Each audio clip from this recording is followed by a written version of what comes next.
మోషే సుఖోపవాసములలోని 21వ దినము 21 సన్నిధి అనుభవములు. ప్రార్థన. తండ్రి, నీ ఏర్పాటు ప్రజలకు పరిచయము చేసి అందించిన నీ దివ్య సన్నిధిని ఆశ కల్గిన అందరకు పరిచయము చేయుచు అందించుచున్న తండ్రి, నీకు ఆనందవందనములు. నీ సన్నిధిలో మేమున్నప్పుడు మమ్మును ఎట్టి మహిమరూపమునకు మార్చుదువో, ఎట్టి కళలతో అలంకరించుదువో మేము ఊహించలేము, గ్రహించలేము. అట్టి నీ మహిమ సన్నిధి నుండి మాకు వర్తమానమిమ్మని యేసునామమున వందించుచున్నాము. ఆమేన్. 1 మోషే పుట్టి పెద్దవాడై ఫరో ఇంటిలో పెరుగు అన్నము తిని పెరిగి. 2 తాను 5వ ఆజ్ఞ వ్రాయకముందే 5వ ఆజ్ఞ పాపము చేసి పారిపోయెను. 3 అరణ్యములో గొర్రెలను మేపి. 4 దేవుని ప్రత్యక్షత కలిగి. 5 అపోస్తలునివలే పంపబడి.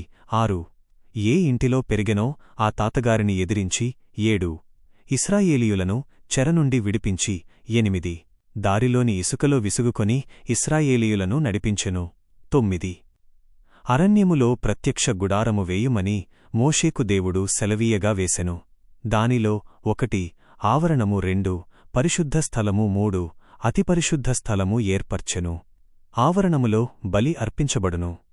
పరిశుద్ధ స్థలము యాజకులు, భక్తులు ఉండునది. 3వదైన అతిపరిశుద్ధ స్థలము దేవుడు, మోషే మాత్రముండేది. మోషే 40 సంలో ఫరో ఇంటిలో సర్వవిద్యలు నేర్చెను. 2వ 40 సంలు గొర్రెలను మేపెను. 3వ 40 సంలు ఇశ్రాయేలీయులను నడిపించెను. చివరి 40 సంలు సహవాసము కొరకు ప్రత్యక్ష గుడారము వేసెను. అలాగే మనము రాకడ చివరి కాలములో ఉన్నాముగాన సన్నిధి అవసరము.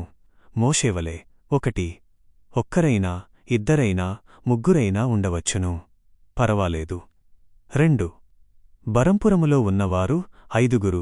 3 దేవదాసు అయ్యగారి ఉపదేశము ప్రకారము 7 సన్నిధిలో ఉండవచ్చును. తెల్లవారుజాము 4 గంటల 12 నిమిషాలు మంది ఉండవచ్చును. శిష్యులు 12 12 మంది ఉండవచ్చును.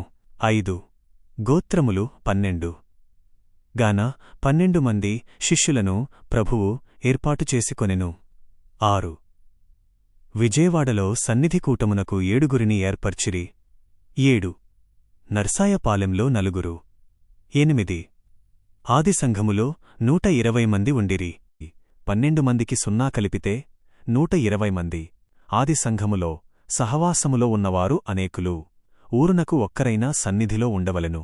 సన్నిధిలో లేకపోతే రాకడకు సిద్ధపడలేము. బరంపురములో ఉన్న సన్నిధి కూటములలో ఉన్నవారు 5.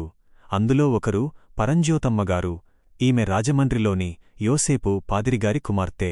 ఎంతో గొప్ప ప్రత్యక్షత కలిగిన ఆమెకు 4 మగబిడ్డలు, 4 ఆడబిడ్డలు. ఆ బిడ్డలందరూ గొప్ప ప్రత్యక్షతగలవారే. వారిలో ఆలీసమ్మగారు 1, మేరిమ్మగారు 1. వీరికి కూడా గొప్ప ప్రత్యక్షతలు ఉండేవి. వీరును ఆ 5 వారే.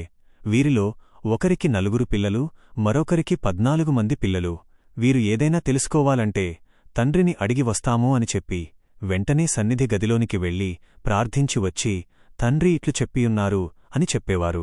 యోసేపు పాదిరిగారు ఉదయం 5 గంటలు కాగానే నీళ్లు పోసి తీసేవారు. పిల్లలు లేవగానే ప్రార్థన చేసి తిరిగి పండుకోమనేవారు. ఎక్కడివారిని అక్కడే ఉంచి ప్రార్థన చేసేవారు. పిల్లలు బడికి వెళ్లేటప్పుడు ప్రార్థన చేసేవారు. సమయము లేకపోతే అందరూ కలిసి పరలోక ప్రార్థన చేసేవారు. ఎక్కడ పనివారిని అక్కడే ఉంచి, పిల్లలను అక్కడే ఉంచి ప్రార్థన చేసేవారు. శ్రీ ఎం. దేవదాసు అయ్యగారు లూదర్గిరిలో ఉన్నప్పుడు పిల్లలు మధ్యాహ్నము అన్నము తిని పాట పాడిన వెంటనే అయ్యగారు నెమ్మదిగా ప్రార్థన హాలులోనికి వెళ్లి ఒక చిన్న ప్రార్థన చేసేవారు. ప్రభువా, నీవు త్వరగా వచ్చుచున్నావు, మమ్మును త్వరగా సిద్ధపర్చుము.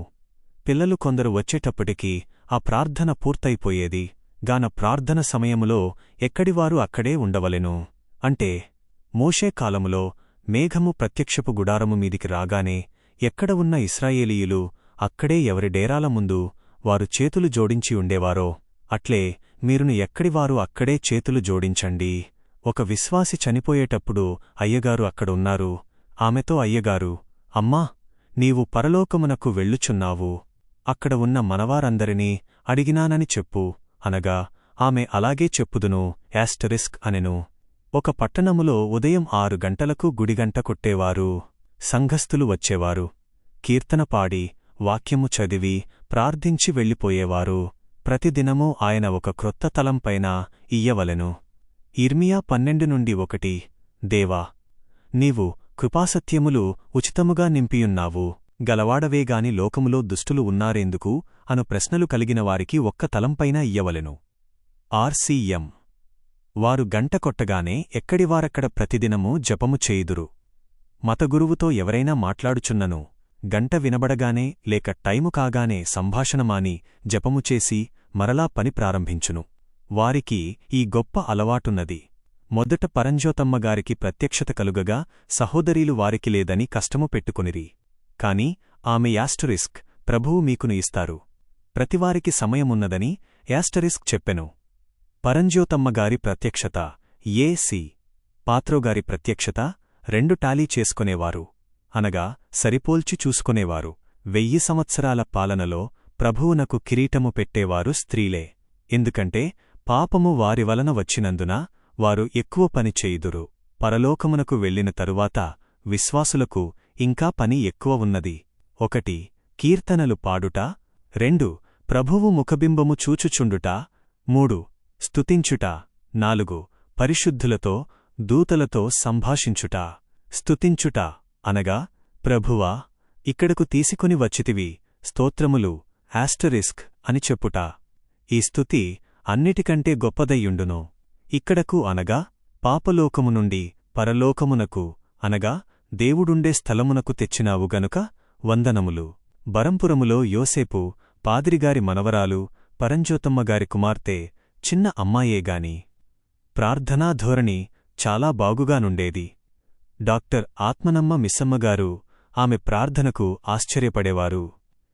రత్నమ్మగారు అక్కడికి వెళ్లేటప్పటికీ ఆ అమ్మాయి B.Ex చదువుచున్నది. అయ్యగారు పరంజ్యోతమ్మ సహోదరీలతో చెప్పినదేమనగా, ఈ స్థితి మీకు కలుగుటకు మీ తండ్రిగారి ప్రార్థన అని చెప్పిరి. దీవెన ఇట్టి సన్నిధి అనుభవములను మీరును కలిగియుండుటకు ఆయన సన్నిధిలో కూర్చుండే కుదురును, పట్టుదలను, దీక్షను పెండ్లికుమారుడు మీకు దయచేయునుగాక. ఆమేన్.